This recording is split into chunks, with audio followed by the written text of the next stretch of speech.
Everyone's favorite agent of chaos, Representative George Santos, who, by the way, I think should be the president of the United States. It's a conversation for a different day, is at it again, doing the one thing he does best, lying for seemingly no reason. Quick reminder, George Santos was recently indicted by the DOJ on 23 charges, including falsifying records submitted to the FEC, wire fraud, aggravated identity theft, money laundering, amongst many other things. Now with that in context, let's look at this tweet he posted yesterday. Picture of yourself that says, they're not after me, they're after you. I'm just in the way, in true Trumpian fashion. And it's so excellent because George Santos, I never did wire fraud. I never did aggravated identity theft. They're not after me. I am 100% certain I haven't falsified records to the FEC. They're not coming for me. You're not in the way, you're just the way. They're headed directly to you in the way of 23 indictments. Now, I also want to remind everybody that George Santos is facing a potential expulsion, being led by members of his own party because of the indictments against him, and he represents a very vulnerable district. So on the political side of things, the delegation of Republicans from New York is worried that they're gonna lose this seat because of his antics. Now, on to the good part, George Santos's antics themselves. Because his most recent lie is potentially his most absurd. But a couple of the favorites, he lied for some reason that his grandparents were Holocaust survivors. He said his mom died in 9/11. She died in 2018. He lied about his education and pretty much all of his background. But his newest lie is that his niece was kidnapped by Chinese communists. Come on. No, I'm not making this up. He certainly is. Okay, Vanity Fair reported on this. Let's get into some of that. Santos, speaking to the New York Times, claimed he had a story that nobody talks about. I'm sorry, pause. No one's talking about it because it's not true, because it never happened. How could they be talking about it? It's made up. But okay, I'm sorry, I'll continue. That his niece was kidnapped, likely in retaliation for his public comments about the Chinese Communist Party. He said, "You think it was China?" Reporter Grace Ashford, trying to nail him down, asked, "Look, I don't want to go into like conspiracy theory," he said, "but if the shoe fits, right?" Now, after Santos made that egregious claim, Grace Ashford did what any good journalist would do, and she looked into it.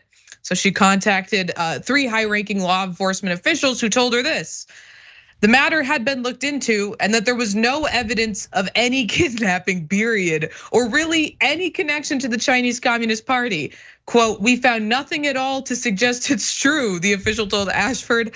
I'd lead into, he made it up. That's coming from the high-ranking law enforcement official. But I just can't figure out why.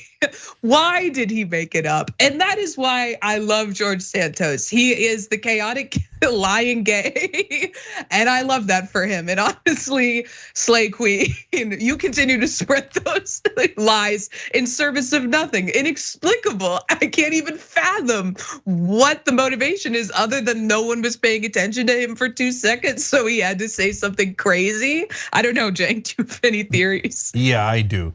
That one actually, even though it sounds super funny, my niece was kidnapped by Chinese communists. I mean, after you already have a history of outrageous lies, brother, you don't think we're gonna figure out if your niece was kidnapped or not? And we find her entirely unkidnapped, then what happens? You didn't think that one through? And so, since it's so over the top, it kind of this is where the story in my mind took a turn. No, this dude's mentally unbalanced. This is not a guy who is attached to reality. Because if you're just a normal liar and you're doing it for your own benefit, yeah, maybe you do, and you have no shame at all, and you have no morality, no consciousness, no conscience. And maybe you do some of the things he did in the past, ripping off veterans for your own benefit, saying that you're gonna make sure that you take care of other people's pets, and then you don't, and they die, or whatever. All the crazy, crazy stuff he did. But okay. That just means he's deeply immoral and he'll do anything for his own benefit, and he thought he wasn't gonna get caught on those lines. But this one, of course he's gonna get caught. And of course it's like literally insane. And then that made me think, oh, I get it. He's literally insane. He's mentally unbalanced. And some people just are, and they can't, they're detached from reality. And that's this brother right here. And so I don't think the issue is George Santos. I think the issue is the Republican Party. They keep following literal lunatics like Sidney Powell, totally lost their mind, right? They follow Roseanne Barr, Ted Nugent, Glenn Beck, and of course the top psycho, Donald Trump. They say outrageous things, not just lies, not just things that are immoral and terrible, but they'll say things that can't possibly make sense. I'm stuck on this one because I think if you're a Republican and you've heard this, how does it not bother you? Donald Trump said he invented the word fake. Like what? Like he's an Austin Powers character. He's not even a James Bond villain. He's an Austin Powers villain. And so they're following this group of, I think, and I'm not exaggerating here, I think they are literal lunatics. They're totally detached from reality. In George Santos's mind, his niece was kidnapped by Chinese communists. And he's like, oh my God, is she in Shanghai or Sing Sing? He's trying to figure it out now. He's got a room probably in his house and he's got like some things up on a board and he's trying to figure out, yeah, could it be Beijing or do they mean Hong Kong? I wonder where they kidnapped my niece. Because cuckoo for Cocoa Puffs. So, and then that excuse, Ray, I mean, you nailed it with, they're not coming for me, they're coming for you. Really, why? Did you rip off veterans? Was your niece kidnapped by the Chinese communists?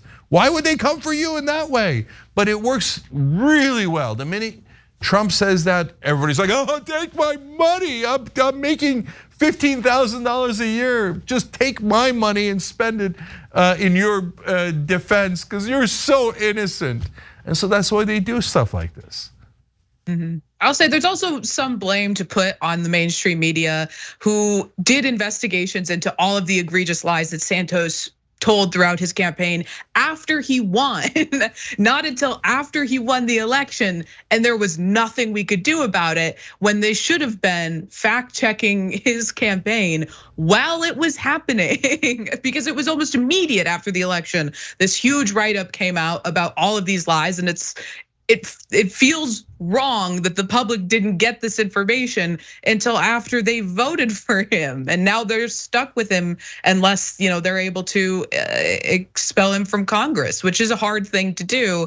And there's some political ramifications to both doing it and not doing it for the Republicans that they're going to have to weigh. So who knows? But I mean, they're stuck with this guy, and apparently these journalists knew he was lying for some time before they put out those reports. Yeah. Or they didn't bother checking because they thought, oh, a standard corporate Republican, lovely, no problem at all, right? So when progressives like Nina Turner run, or when I ran for Congress, the mainstream media goes out of their way to invent facts about us. They invent stuff and to try to smear us. But you have a bona fide lunatic running as a Republican, and they're like, ah, yeah, he's good. No, don't bother checking, don't bother checking. Shish, corporate Republicans and Democrats are awesome, okay? Now, finally, they're onto him and they're having fun with it. But like this isn't about Santos. This is about a party that constantly elects and follows people like George Santos. And last thing, like we all make fun of George Santos. He's not popular among Republican voters either. We're the fairest, most honest show in America. So I'm not trying to put all of it on the Republican voters in this case. They didn't know that before they voted for Santos. And I saw a poll out, Republicans in that district don't want him either, okay? But having said that, is there a significant chunk of the Republican base that'll believe anything? Well, we've seen the polling. It's about 37% of Republicans who there isn't any lie that Trump could say that they wouldn't believe. And they sometimes will literally say that out loud, like not lie, but they'll say, there's nothing you could say that would get me to believe that Donald Trump isn't telling the truth every single time. So there's a portion of the base that thinks JFK Jr. is gonna come back and never died, and then he's the QAnon or whatever the hell they think, right? And my God, they gotta be going nuts over RFK Jr. But is there some percentage that'll believe that George Santos's niece was actually kidnapped by Chinese communists? Yeah, probably. I'm afraid to ask what the percentage is. So The problem is the party. Thanks for watching the video, guys. We also love it if you hit the join button below because that makes you a member, and members allow us to be independent, honest. We can be as progressive as we want, no corporate media influence, and that's all because of you guys. We love doing the show with our members. Hit the join button, become one of the Young Turks.